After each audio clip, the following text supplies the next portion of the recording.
Starting off with Section 1, the extreme gamete divide. So there's actually a scientific term for this phenomenon, and it's called anisogamy. Anisogamy is that defining bimodal size split between gametes.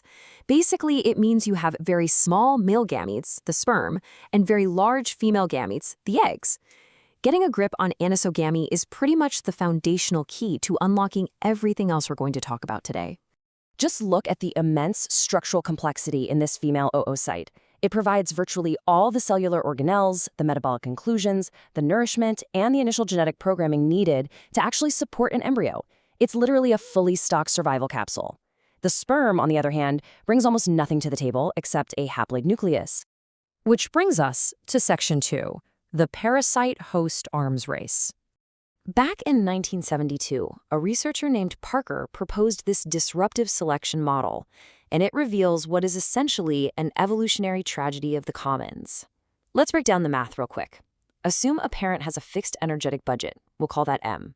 There's a direct trade-off between the number of gametes produced, N, and the size of each individual gamete, M. So you can either invest in a few really large gametes or millions of tiny ones. So what actually happens over evolutionary time? Well, mutants that start producing tiny little protosperm suddenly gain a massive numerical advantage. They can go out to seek and fertilize way more mates. But here's the catch. If two of those tiny gametes fuse together, the resulting zygote just dies. It completely lacks the nutrients to survive. And that is where disruptive selection takes over. One sex basically becomes an evolutionary parasite, this ultimate freeloader specializing in numbers and mobility just to exploit larger gametes. The other sex, the egg, is forced to become the host, specializing in provisioning the zygote with all the necessary survival resources. Moving on to Section 3, avoiding cellular civil war. Now, evolutionary biologist Cosmids and Tooby proposed that early gamete fusion risked something they termed a cellular civil war. Think about it. If two equal-sized gametes fused and both contributed their own cytoplasm, you'd suddenly have completely different lineages of organelles, like mitochondria, forced to occupy the exact same cell.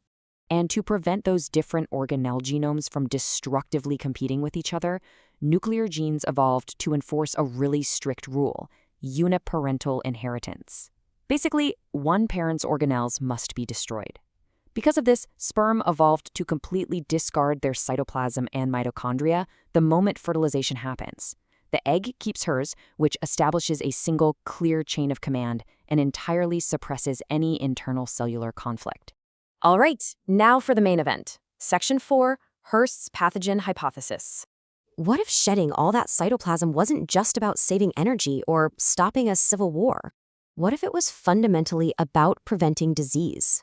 This is where Lawrence Hurst's theory comes in, and it is a total game changer. Now, what's really interesting about this is how we can synthesize our evolutionary suspects here.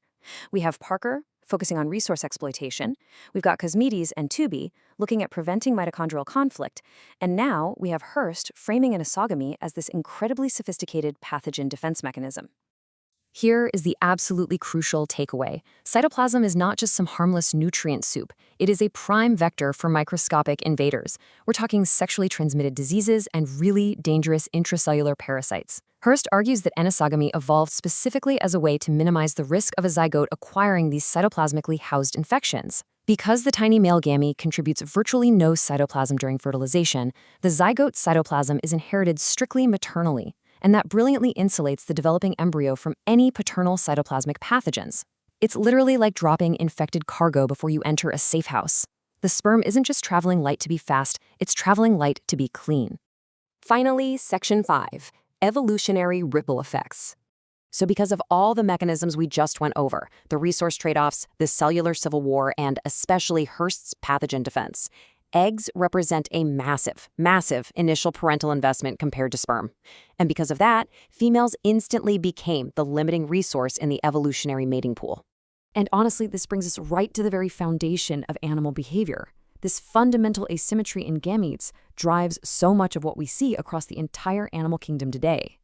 Males, armed with millions of cheap, stripped-down sperm, evolved much stronger sexual competition just to fertilize as many eggs as possible.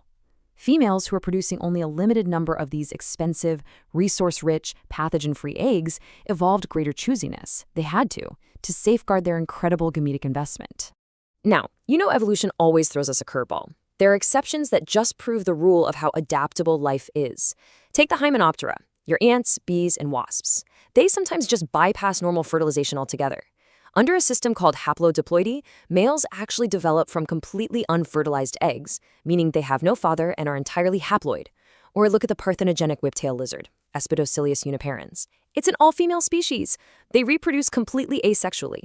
But here is the wild part. They still mimic mating behaviors. They actually alternate roles based on estradiol and progesterone hormone cycles, mounting each other just to stimulate ovulation. It's like this evolutionary ghost of their sexual past, a phantom habit they literally can't shake. It just shows you how deeply ingrained these behaviors truly are. So I want to leave you with this final provocative thought.